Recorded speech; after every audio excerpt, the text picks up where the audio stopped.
Hello mga kasisilabs, ito yung mga binibili ko noong kahapon. Ito mga kasisilabs, medyo madami-dami na rin ang aking mga paninda, mga kasisilab. Thank you talaga kay Ma'am JB. Dahil na-challenge talaga ako sa kanya. Sabi niya, maganda daw talaga magbablog. Ito, ano lang ako mga kasisilabs, yung ilang ano pa lang ako, ilang video pa lang ang aking sari-sari sa YouTube channel. Kaya ang ano ko dito kasi bago pa lang ako nagyaw-yaw dito sa sa sari-sari ko kasi yung ano ko talaga nanibago talaga ako dito kung paano magsasalita, parang nahihiya ako pero tiniis ko lang talaga kasi na-challenge ako kay Ma'am GB. Tapos palagi kong pinapanood yung ano niya, yung vlog niya, yung sa sari-sari store. Tapos kasi ako dati kasi sumbal ako ng sumba. Iba talaga pag magsumba ka kaysa magsasalita ka dito. Ayan mga kasisilabs na ito ipapakita ko sa inyo kung magkano ang presyo na ano ko dito. Siguro magkaiba tayo na presyo kasi nasa Davao kami. O, tingnan mo yung presyo ko. Ito mga kasisilabs, ang presyo ko dito ay 8. Ito naman ay 17. Yan mga shampoo ko yan, 8 ito. At saka ito 9. Tsaka ito 10 ang ano ko, binta ko yan. Tapos lahat na dito, 9 ang binta ko. Tapos dito naman mga kasisilabs, ito yung kanton ko, 14. 14 yan lahat.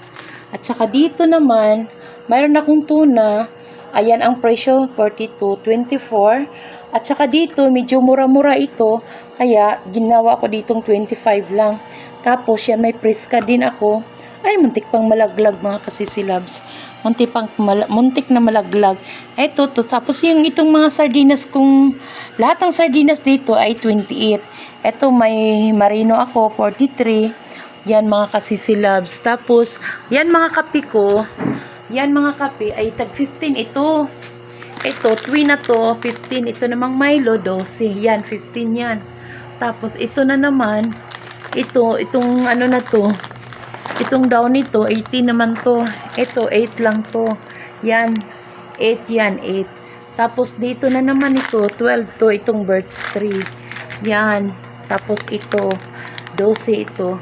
Yan, 13 ang bigay ko dito sa swak. Yan mga kasisilabs.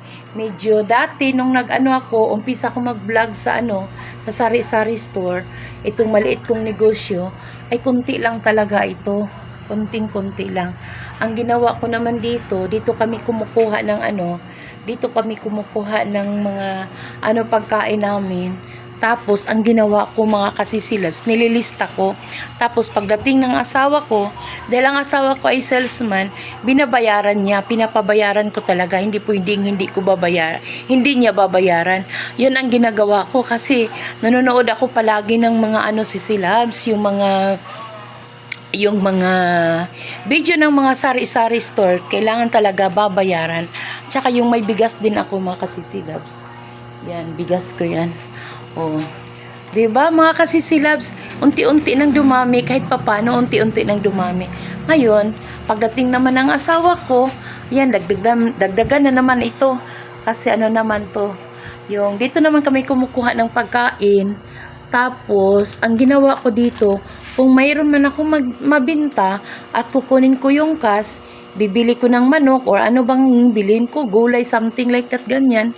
Pag anong gusto naming ulam, nililista ko. Pagdating ng asawa ko, yun, babayaran ng asawa ko.